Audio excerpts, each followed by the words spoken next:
The only thing that I see that's as common as giants within different cultures, just at a glance, are little people. So if you look at him, you can already tell like his head is bigger than any other head in this whole group of people. You can just see the size difference in this saliki right here. Yeah, I found that interesting. Just that particular story itself, how people in Laos thought they were giants when in actual fact it was the Tongans who came to destroy us. He was so tall that he needed a walking stick with him wherever he went, and his walking stick was literally another human being. On the giant, so the giant whipped him on the mountain, killed him, and he ate the snake and fell asleep, and that's the mountain, Mount Ka'ala.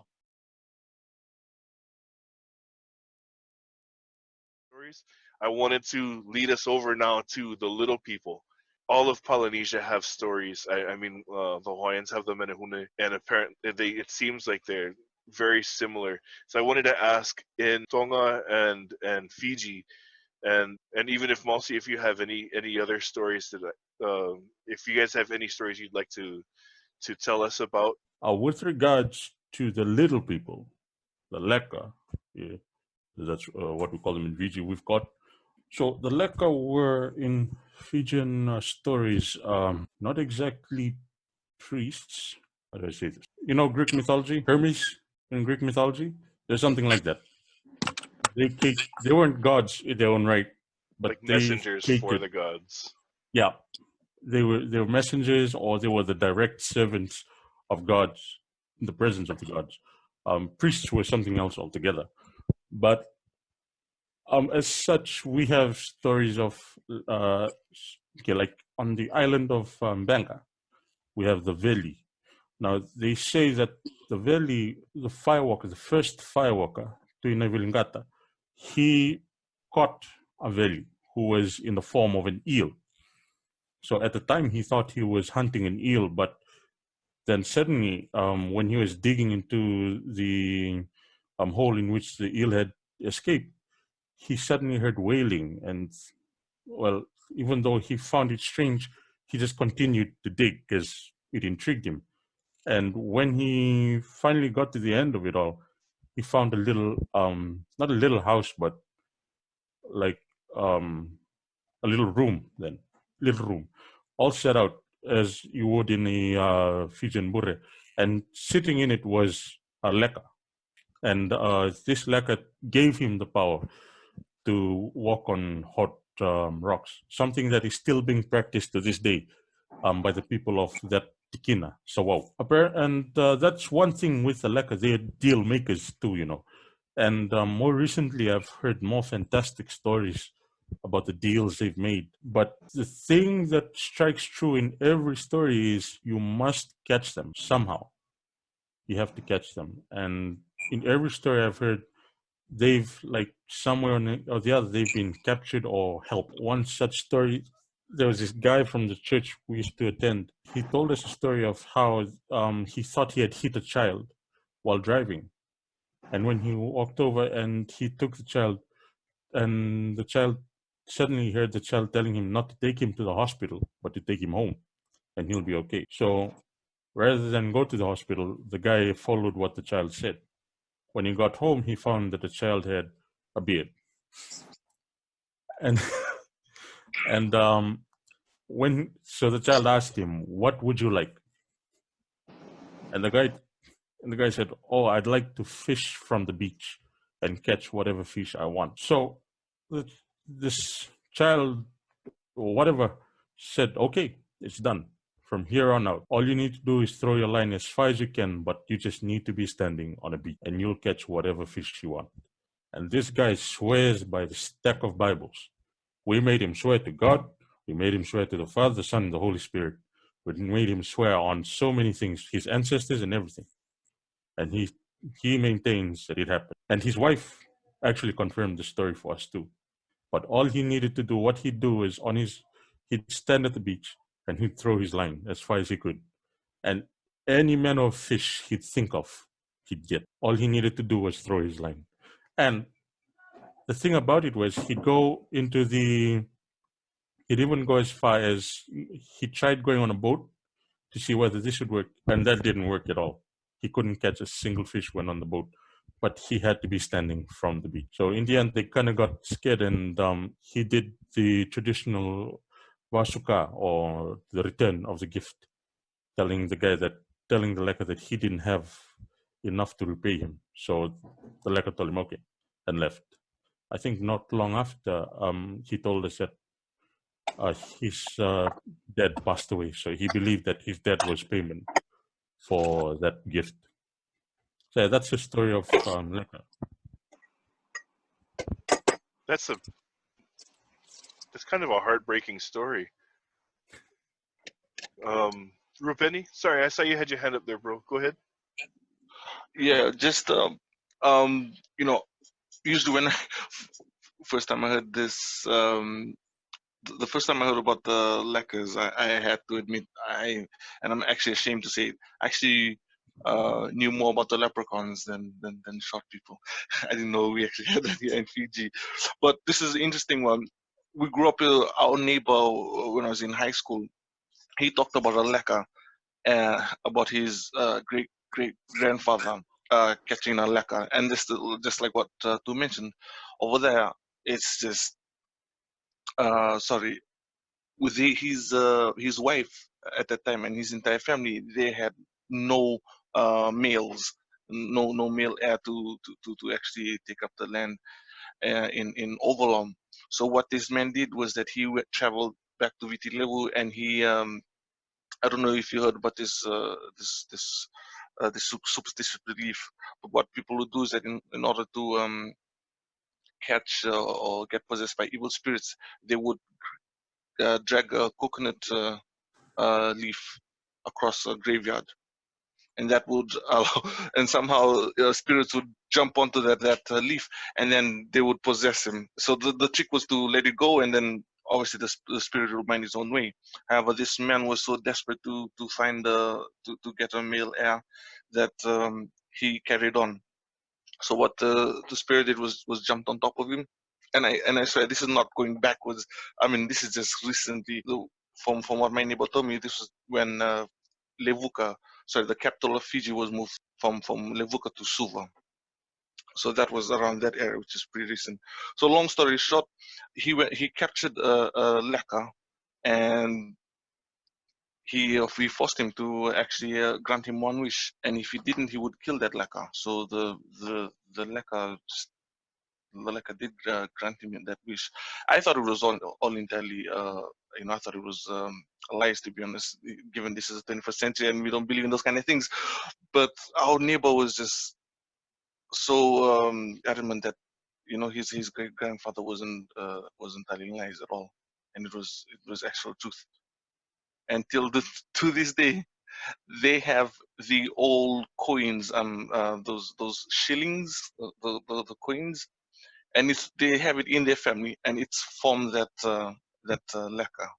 So what the leka said was, he flipped over the coin and said, "Go and put this underneath your wife's pillow, and she will get pregnant." So yeah, That's a cool story. Anybody have anyone to share? Mouse, go ahead, bro. Thank you. So first of all, I'm gonna go into. I want to share this story with you guys. This documentary was done by Zena Yese from Amanave, and he tells the same story that Victor told us earlier, and it has to do with Siya Sabai. So two things I can tell you about the Sa, or the Aukoi, or the Leka, or the Menahuni. So many different ways.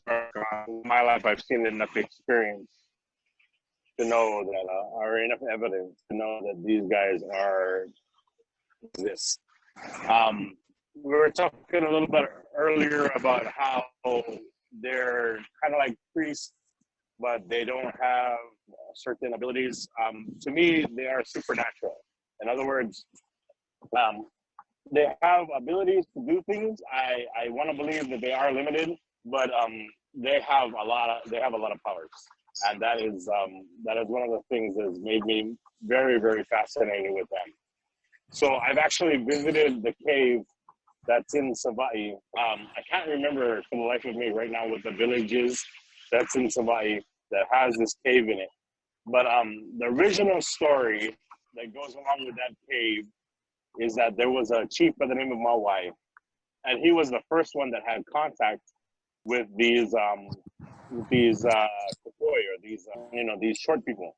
So what had happened was he was traveling with his dog. So I want to say that this is one of the things that is debatable, because a lot of people say that the dogs didn't arrive until the Europeans came in. But if there's a dog in this story, I want to believe that we had dogs in Samoa previous to Europeans arriving. So the dog was traveling with this Samoan man up in Hawaii, and it had come out of wherever it was covered in sand. And because they were so far inland, the man became curious as to why the dog was covered in sand. So he followed it to where it was going, and they came upon the cave. When they came upon the cave, that's where he met up with the Kapoi, the short person that he first met with. And what had happened was they had made a deal with him about their existence. They had agreed with him that their existence would be kept a secret, but he had to follow some rules, and he would be blessed as long as he kept the existence of these people secret. So what had happened was they would go and they would gather all kinds of things that would make this man rich. So this guy named Mawai basically Mawai means, somebody who's got a lot of stuff. He has a lot of things. He's received a lot. And he received all this stuff from the short people. And they would go and they would grab things and they would give it to him because he was helping keep their existence secret. Now, after time, he had gotten so many things that so many people in the village had gotten suspicious as to why he had gotten so many things. And, when it came to the point where he was like, I can't hide this anymore. I need to divulge to the village why I've got all this stuff. A lot of people, when he went to go show everybody what he had found and what was there, they all disappeared. And this is one of the powers I believe that they have, is that they have the power to go invisible to where people cannot see them. If theoretically the cave that's in Savai'i reaches all the way to American Samoa.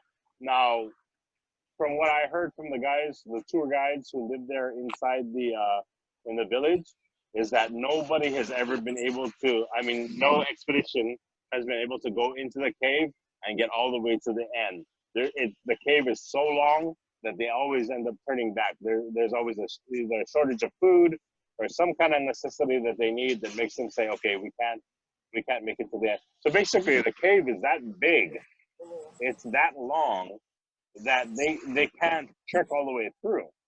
So that number one for me is evidence that these guys did exist. Beyond just that, it isn't just that this happened in Samoa. It's it's the plurality of all of the different Pacific Island cultures that testify that these guys existed. Because not only did they exist in Samoa, they existed, in Fiji, they existed in, they obviously, the leprechauns are another version of what we believe in. They existed in Tonga somewhat. They even existed here in Hawaii as the Menahunis.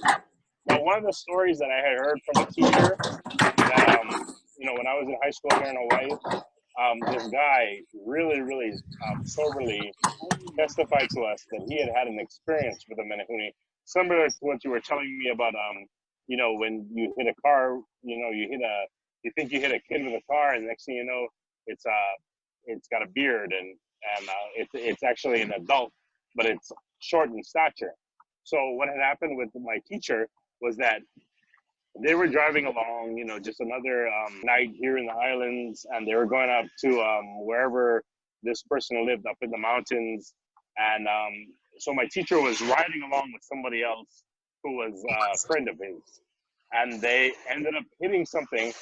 And when they got out of the car to examine it, the short person got up and ran away from them. And they were already in shock, because here's a supernatural being that's not supposed to exist, Menehune, in their, in their culture, and it just takes off.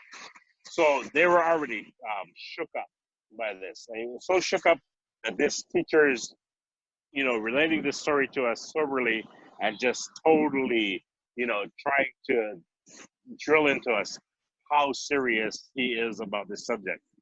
So when they get back to the house and they're all just sitting and mulling over it, right? They're in the garage. They're just trying to take in what just happened.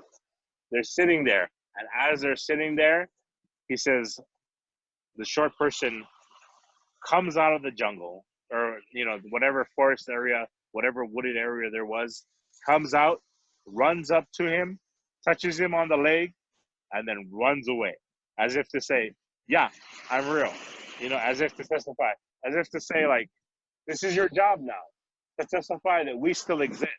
So, because they exist in Hawaii and because they exist in Samoa, to me, there's no way of denying that they actually exist.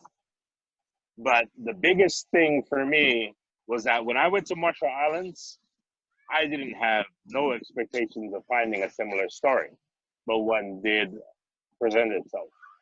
So I'm talking a story with these guys. We're really strong into the vodka at that time. So we're over there drinking vodka, just stepping it up. And I don't know how the subject of small people came up, but they started talking about it. And I was like, yeah, man, these guys are super real. So in Marshall Islands, their stories about these guys have a lot to do with abducting children. So what happens is if somebody's not watching their kid, these short people will abduct them, take them down below, and then they won't see them for maybe 3-4 months, and then they'll reappear. And when they reappear, they are completely like jacked. Like their bodies are just so like strong. And something that they told me in Marshall Islands that was really, really hard to fathom was that you couldn't say the name of the child once they reappeared, because if you ever called them by their name, they would disappear. And if you had asked them where they'd been, they would say that they did not know. So, like, for me, this story just like blew my mind.